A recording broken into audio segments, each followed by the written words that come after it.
오늘 주신 하나님 말씀 사도행전 4장 23절부터 37절까지 말씀입니다.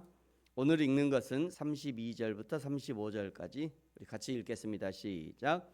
믿는 무리가 한 마음과 한 뜻이 되어 모든 물건을 서로 통용하고 자기 재물을 조금이라도 자기 것이라 하는 이가 하나도 없더라. 사도들이 큰 권능으로 주 예수의 부활을 증언하니 무리가 큰 은혜를 받아 그 중에 가난한 사람이 없으니 이는 밭과 집 있는 자는 팔아 그 판 것의 값을 가져다가 사도들의 발 앞에 두매 그들이 각 사람의 필요를 따라 나누어 줌이라. 아멘.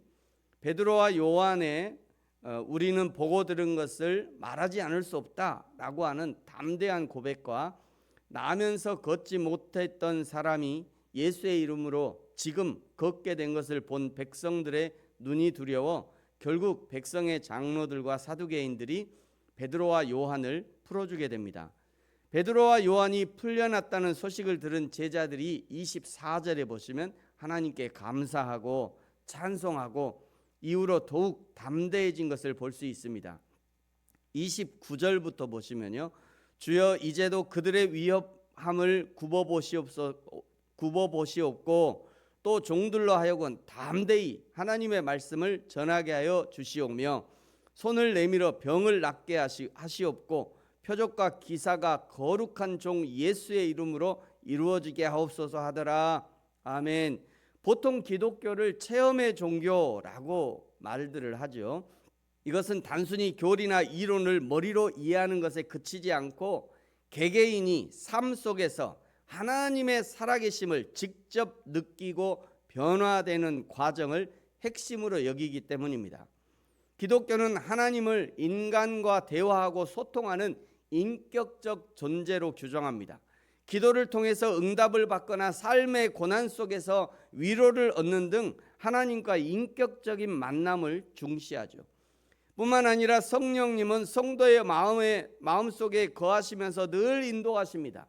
평안함이나 기쁨 혹은 죄에 대한 가책 등을 느끼는 등의 심리적 현상, 영적 현상이 바로 성령께서 인도하시는 증거인 거예요. 또 한 가지, 기독교는요, 삶의 변화를 중시합니다. 세상을 바라보는 눈이 달라집니다. 세상과 교회를 대하는 생각들이 달라져요. 이전에 즐거워했던 일들이 무의미해지거나 이타적인 삶을 살고자 하는 의지가 생기는 거죠. 실제적인 삶의 양식이 변하는 것을 강력한 체험의 증거로 보는 것이죠. 여러분은 어떻게 하나님을 체험하고 계십니까?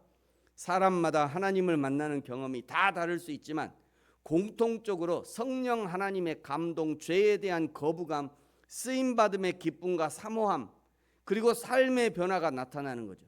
그것이 곧 하나님을 만나는, 하나님을 체험하는 기독교 신앙인 거예요.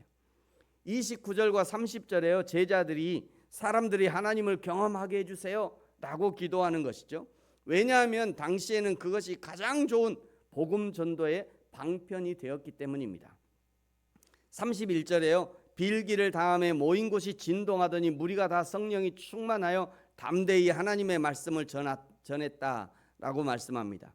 하나님이 제자들의 기도에 응답해 주셨음을 현상으로 보여주는 거죠. 땅이 진동한 것은 구약의 시내산 현현, 또 선지자들의 환상과 같이 하나님의 임재를 가시적으로 나타내는 외적 표현입니다. 제자들이 무엇을 위해서 모여 기도했는가가 중요하죠. 기도의 목적은 하나님의 말씀을 전하기 위해서입니다. 기도하러 가서 성령의 역사, 떨림, 방언, 치유, 그걸 경험하고 오면 절반의 목적을 달성한 거예요. 기도했다면, 성령 충만의 은혜를 받았다면 그 다음은 반드시 하나님의 말씀을 전하는 사역과 연결되어져야 합니다. 왜냐하면 성령님은 하나님을 드러내는 분이거든요. 성령님은 말씀과 함께 역사하는 분이시기 때문입니다. 성령으로 충만한 교회 공동체의 모습이 어떻게 외적으로 표현되는가를 32절부터 35절까지 잘 보여줍니다. 오늘 본문으로 읽었습니다만 우리 다시 한번 32절부터 35절 같이 한번 읽겠습니다. 시작. 믿는 무리가 한 마음과 한 뜻이 되어 모든 물건을 서로 통용하고 자기 재물을 조금이라도 자기 것이라고 하는 이가 하나도 없더라.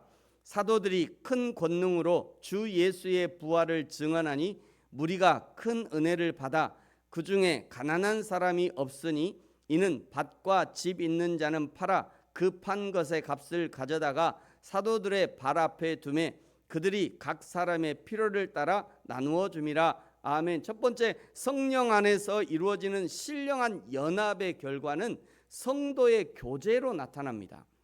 여기 나눔은 강제적인 몰수가 아니라 성령의 감동하심에 따라 자발적인 헌신이었어요. 이것은 인본주의적 사회주의와는 본질적으로 다른 것입니다. 그리스도의 사랑이 신자의 소유권을 이타적 책임감으로 승화시킨 거죠. 두 번째는요, 이 나눔의 동력이 무엇인지를 분명히 밝히는데 33절에 사도들이 큰 권능으로 주 예수의 부활을 증언하니 무리가 큰 은혜를 받아입니다. 성도들이 자신의 것, 물질이나 은사나 지식이나 음식을 나눌 때 하나님이 주시는 은혜가 없이는 결코 나눔이 쉽지 않습니다. 누군가 기쁨으로 자신의 것을 나누기 시작했다는 것은 그가 이미 하나님의 은혜 가운데 있다는 증거인 거예요. 목회자로서요, 어떤 성도의 헌금이 늘어감을 볼 때 큰 기쁨이 있습니다. 단순히 교회 헌금이 늘어서 기쁜 것이 아니라 헌금을 하는 그 성도의 신앙 성장이 보이기 때문에 기쁜 것입니다. 성도들이 재물을 배설물처럼 여길 수 있었던 이유는 죽음을 이기신 그리스도의 부활을 확신했기 때문이죠. 내세의 소망이 현세의 물질적 집착을 압도한 것입니다. 성령으로 충만한 교회 공동체의 모습이 어떻게 외적으로 표현되는가? 세 번째는요, 재물을 각자 나누어 준 것이 아니라 사도의 발 앞에 두었다는 것입니다. 제도적 질서이고 영적 질서가 세워진 거죠. 구제가 무질서에서 이루어지지 않고 교회의 공적 직분과 질서를 통해서 집행되었음을 의미하는 거죠. 이제 나중에 사도행전 6장에서 집사 직분이 세워지는 신학적 배경이 바로 이것입니다. 바로 이것이 기독교적 사랑의 통치이죠. 탐욕을 억제하고 공동체의 결핍을 메우는 하나님의 자비가 교회를 통해 제도적인 질서를 통해 실현된 모델이 되는 것이죠. 그 중에 한 예를 36절과 37절에서 보여줍니다. 여러분 36, 37 같이 한번 읽겠습니다. 시작. 구브로에서 난 레위족 사람이 있으니 이름은 요셉이라 사도들이 일컬어 바나바라 번역하면 위로의 아들이라 하니 그가 밭이 있음에 팔아 그 값을 가지고 사도들의 발 앞에 두니라. 아멘. 이 바나바가 나중에 이제 바울의 동역자가 되고요, 초기 안디옥 교회 목회자가 된 바나바입니다. 성경은 일부러 그가 레위족 사람이었다라고 밝히는데 그 이유는 구약 율법에 따라 레위인은 기업을 가질 수 없었으나 신구약 중간기를 거치면서 레위인들도 사유재산을 소유하게 됩니다. 왜냐하면 이 신구약 중간기에 완전히 이 이스라엘 민족의 그런 예배를 향한 그런 것들이 완전히 망가졌거든요.